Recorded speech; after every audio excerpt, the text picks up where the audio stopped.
हमारा ये ब्रह्मांड हमारे लिए ही एक बड़ी अद्भुत चीज है, इसलिए इसके बारे में हमें जानना प्राचीन काल से ही पसंद है। इंसान की जिज्ञासा ही इसको अंतरिक्ष की ओर आकर्षित करती है, परंतु आकार की तुलना की जाए तो हम ब्रह्मांड के सामने कुछ भी नहीं है। इसलिए इसके अंदर छुपी हुई चीजों की खोज के लिए हमें अंतरिक्ष में कई सारे उपकरण जैसे सैटेलाइट्स और स्पेस टेलीस्कोप की जरूरत पड़ती है। इनके जरिए ही हम अंतरिक्ष में कई बड़े बड़े आविष्कारों को अंजाम देते आ रहे हैं और ये उपकरण ही हमारे लिए काफी अहम है। आप लोगों को जेम्स वेब स्पेस टेलीस्कोप के बारे में तो पता ही होगा। ये आज हम मानवों के लिए अंतरिक्ष में आंख बना हुआ है। इसी से ही हम इस विशाल ब्रह्मांड में छुपे हुए हर एक छोटी व बड़ी घटना को बड़ी सहूलियत के साथ देख पा रहे हैं। समय के ढलने के साथ हमें आगे चलकर और भी ज्यादा बड़े व शक्तिशाली टेलीस्कोप की जरूरत पड़ेगी। ऐसे में शुरुआत अभी से करनी होगी ताकि आगे चलकर हमें सही समय पर जरूरत के उपकरण मिल पाएंगे।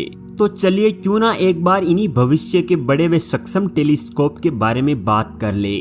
आज का हमारा ये वीडियो आने वाले समय में बनने वाले स्पेस टेलीस्कोप के बारे में होने वाला है, इसलिए इस वीडियो को आरंभ से लेकर अंत तक जरूर देखिएगा। जब भी बात बड़े व जटिल स्पेस टेलीस्कोप को अंतरिक्ष में लॉन्च करने की आती है, तब नासा को आखिर कैसे कोई नजरअंदाज कर सकता है।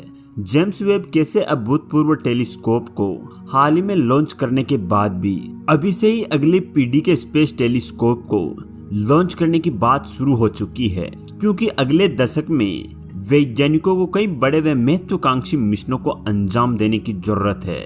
ऐसे में सही उपकरणों की जरूरत तो रहेगी ही। दरअसल बात यह है कि आने वाले 10-15 वर्षों में वैज्ञानिक बेहद ही अधिक मात्रा में पृथ्वी जैसे ग्रहों की खोज करने वाले हैं, क्योंकि हमें पृथ्वी जैसे ग्रहों पर अपना घर भी बसाना है। पृथ्वी के बाहर जीवन की खोज करना कोई छोटी व सरल बात नहीं है। इसके लिए हमें अपनी पूरी शक्ति व सबसे उन्नत धरण की तकनीक का प्रयोग करना होगा।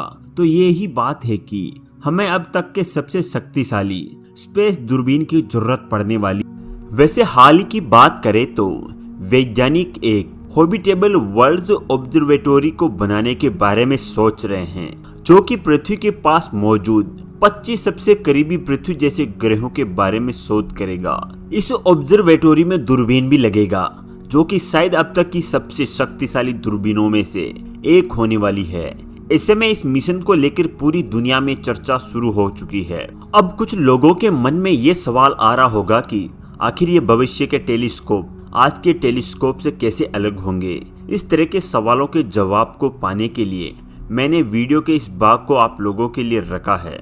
वीडियो के इस भाग में हम फ्यूचर के इन टेलीस्कोप के बारे में कुछ बहुत ही रोचक बातों के बारे में जानेंगे, जो कि शायद आप लोगों को भी हैरान कर देंगे। सुदूर इलाकों में मौजूद ग्रहों के बारे में पता लगाने में सबसे बड़ी दिक्कत इन्हें बारीक रूप से न देख पाना।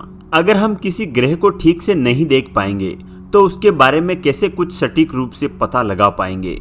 सुदूर इलाकों में मौजूद ग्रह आकार में बहुत ही छोटे व काफी कम चमकीले होने के कारण इन्हें वैसे भी पहली बार डिटेक्ट कर पाना भी काफी ज्यादा मुश्किल होता है। आज के जमाने में इस तरह के ग्रहों को ढूंढने के लिए उनके पास मौजूद सितारों की मदद ली जाती है।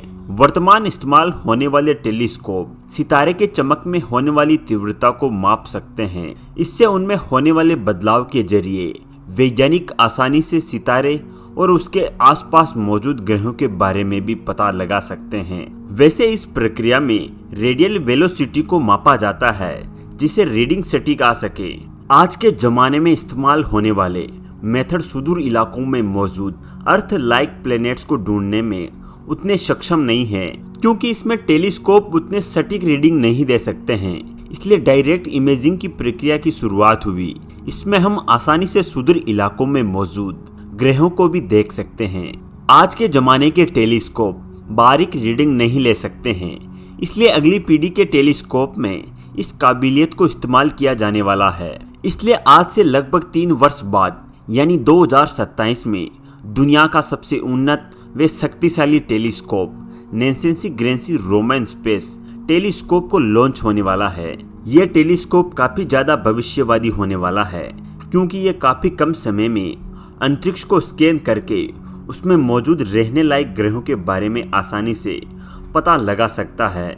इसके बाद बारी आती है हैबिटेबल वर्ल्ड ऑब्जर्वेटरी की। यह टेलीस्कोप शायद काफी ज्यादा विकसित और अभूतपूर्व होने वाला है। इस टेलीस्कोप के जरिए हम बहुत ही आसानी से पृथ्वी जैसे ग्रहों को डायरेक्ट इमेजिंग की तकनीक के जरिए देख सकते हैं। वैसे आप लोगों को बता दूं कि यह टेलीस्कोप 2040 तक अंतरिक्ष में लॉन्च होने वाला है और इसके ऊपर अभी से ही काम शुरू हो चुका है। आप जरा सोचिए कि आने वाले समय में हमारे स्पेस टेलीस्कोप कितने विकसित होने वाले हैं। जब हम स्पेस टेलीस्कोप की बात करते हैं तब हमारे मन में काफी सारी बातें आती है, परंतु एक बात तो सच है कि स्पेस टेलीस्कोप का भविष्य काफी ज्यादा उज्जवल है, क्योंकि हमें इन्हें काफी ज्यादा विकसित करने वाले हैं। आज का James Webb space telescope infrared wavelength के ऊपर काम करता है, परंतु आगे आने वाले स्पेस टेलीस्कोप जैसे habitable world observatory UV optical तकनीक के ऊपर काम करेंगे। आप लोगों को जानकर हैरानी होगी कि ऑप्टिकल टेलीस्कोप को बनाना इंफ्रारेड टेलीस्कोप के बनाने के मुकाबले काफी सरल काम है। इसके अलावा ऑप्टिकल टेलीस्कोप बहुत ही सरल नियमों पर काम करते हैं, जिससे इन्हें बनाने में काफी कम लागत आती है। इसके अलावा इन टेलीस्कोप में इस्तेमाल होने वाले मिरर में सिल्वर को इस्तेमाल किया जाता है, जिससे अंतरिक्ष में किसी भी चीज को ढूंढना काफी आसान हो जाता है। Optical space telescope infrared space telescope के मुकाबले काफी ज्यादा सक्षम होते हैं। इनको मेंटेन करना भी काफी आसान होता है। यही वजह है कि आज के वैज्ञानिक ऑप्टिकल स्पेस टेलीस्कोप को विकसित करने में अपना 100% दे रहे हैं। आप लोगों को क्या लगता है, क्या हम कभी इन टेलीस्कोप के जरिए कुछ भी बड़ी खोज कर पाएंगे? अंतरिक्ष में किसी भी नई चीज को ढूंढने के लिए हमें नई तकनीक की जरूरत होगी। ठीक यही बात स्पेस टेलीस्कोप के ऊपर भी लागू होती है। इसके लिए हमें कुछ उपकरणों में फेरबदल करके इन्हें विकसित करना होगा। इसके अलावा हमें यह भी देखना होगा कि आज के जमाने के उपकरणों की किस तरह से 100% मदद ली जाए, क्योंकि आखिर में ये उपकरण ही हमें यहाँ तक लेकर आए हैं। इसके अलावा अंतरिक्ष में इस्तेमाल होने वाले स्पेक्ट्रोग्राफ की भी मदद लेनी होगी, क्योंकि इससे हमें पृथ्वी जैसे ग्रहों के बारे में और भी ज्यादा पता लग सकता है।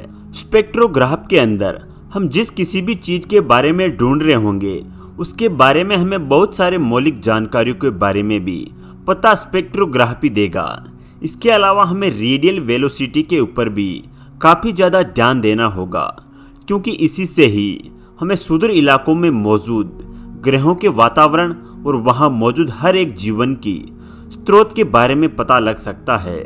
आने वाले समय में किसी भी चीज़ को ढूंढने के लिए हमें असाधारण सटीकता की भी ज़रूरत पड़ेगी, जो कि मेरे हिसाब से आने वाली पीढ़ियों के टेलीस्कोप में देखने को मिलेगी। इसके अलावा हमें अंतरिक्ष के सितारों के बारे में भी काफ़ी ज़्यादा चीज़ें पता लगाने की ज़रूरत है। आज के लिए बस इतना ही। यदि आपको भी स्पेस में दिलचस्पी है तो हमारे साथ जुड़े रहिए।